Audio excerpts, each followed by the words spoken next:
Hello, I'm here today with Jennifer Taylor from the Alabama Elder Care Law Firm. Jennifer, welcome. How are you today? I'm doing great, thank you. How are you? Very well, thank you. Very well. Jennifer, we're here to talk about probate.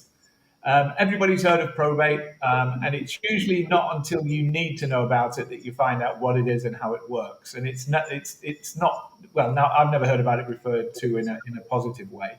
Um, what is probate?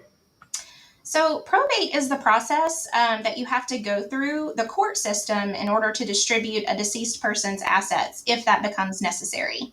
It can be expensive, it can be time consuming, and it opens your estate up to creditors, and it's a very public process. Anyone can go down to the courthouse and request a copy of your probate file. That process becomes even more complicated, time consuming, and a good bit more expensive if you die without a will. So we encourage families to avoid probate whenever possible to save their families from the headache through that process. Okay. And when exactly does an estate have to go through probate? Are there just certain circumstances that mean it does? So probate is only necessary here in Alabama if a person dies with an asset that is still solely in their name.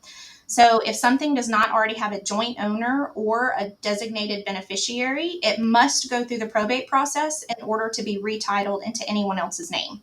Doesn't matter if it's between spouses, doesn't matter if you're an only child, it still has to go through that probate process in order to be retitled. Oh, okay, that's interesting.